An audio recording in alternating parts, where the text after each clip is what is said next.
ఆరవ రాశి కన్యా రాశి వారి జ్యోతిష్యం భూత భవిష్యత్ వర్ధమానం ఎలా ఉందో ఈ ఖగోళ శాస్త్ర ప్రకారం చూద్దామండి. ఖగోళ శాస్త్రాన్ని చింతామణి శాస్త్రం అంటారు, లకోట ప్రశ్న శాస్త్రం అంటారు.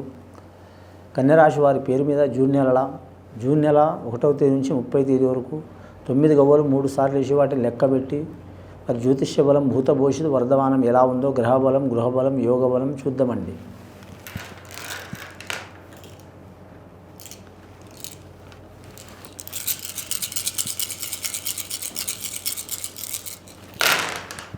కన్యా రాశి వారి జాతకంలో 3 గవ్వలు పడ్డాయండి. రాజయోగం ఉన్నది వారి జాతక బలంలో.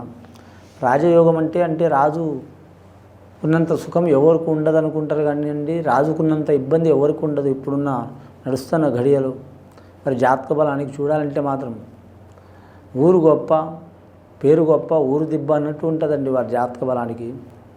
రాజు వారే, మంత్రి వారే, సైన్యాధిపతి వారే. అటువంటి పరిస్థితి నడుస్తుంది కన్యా రాశి వారి జాతకంలో. రాజు వారే కాబట్టి ఎక్కడ పోయినా వారికి మాత్రం గౌరవం ఉంటుంది.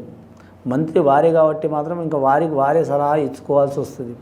ఇంకా సైన్యాధిపతి వారే కాబట్టి మాత్రం అన్ని వారే చేయించుకోవాల్సి వస్తుంది ఎక్కడ ఏం జరుగుతుందనేది. ఈ రాశి వారి జాతకంలో చూడాలంటే మాత్రం ఆదాయం మాత్రం నిలకడ ఉండదండి. ఎంత ధనం వచ్చినా నిలకడ ఉండదు. 100 వచ్చినా 1000 వచ్చినా 1,00,000 వచ్చినా కుడి చేతిలో వస్తూనే ఉంటుంది, ఎడమ చేతిలో పోతూనే ఉంటుంది. వచ్చేది కనిపిస్తుంది కానీ పోయేది కనిపించదు. కన్యా రాశి వారికి ఏమైంది, బాగానే సంపాదిస్తారు, బాగానే తింటారు, బాగానే ఉంటారు అనుకుంటారు కానీ ఎవరి బాధ వారికే తెలుస్తుంది. ఈ కన్యా రాశి వారి జాతకం చూడాలంటే మాత్రం ముఖ్యంగా వైష్ణవుల గుణం ఉంటుందండి వీరి జాతక బలానికి. ముఖ్యంగా మాత్రం వీరి జాతక బలానికి చూడాలంటే మాత్రం రూపాయి కూడా ఖర్చు పెట్టరు. రూపాయి ఖర్చు పెడితే ఆ రూపాయి ఇంకా రేపు ఎలా సంపాదించాలి, ఒక అరగంటలో ఎలా సంపాదించాలనే గుణం ఉంటుంది వీరి జాతక బలానికి. అలాగని వీరు పిష్నారి కాదండి, క్రమశిక్షణలో ఉంటారు. ధనం విషయంలో క్రమశిక్షణలో ఉంటారు. ఇవాళ రూపాయి దాచిపెడితే మాత్రం కొన్ని సంవత్సరాల తర్వాత అవి కొన్ని వేలు అవుతాయి, కొన్ని లక్షలు అవుతాయి.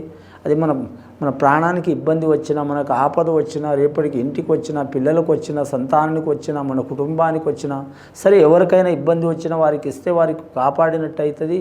అలాగే వారి నుంచి మనకు మంచి ఫలితం లభిస్తుందనే ఆలోచనలో వీరు ఉంటారు. కానీ ఇతరులు వీరిని చూసి అపార్థం చేసుకుంటారు. ₹1 ఖర్చు పెట్టడు, పీనాసు గొట్టు, పిష్నారివాడు, శవాల మీద మరమరాలు ఏరుకునేవాడు అనుకుంటారు, అపార్థం చేసుకుంటారు. కానీ ఈ రాశి వారి జాతకంలో క్రమశిక్షణ చాలా ఉంటుంది, మేధావితనం చాలా ఉంటుంది, ముందు చూపు చాలా ఉంటుంది. కానీ వయసు తక్కువ ఉన్నా కానీ ఆలోచన శక్తి చాలా ఉంటుందండి. కానీ మాత్రం ₹10 వదిలితే ₹100 సంపాదించే గుణం ఉంది.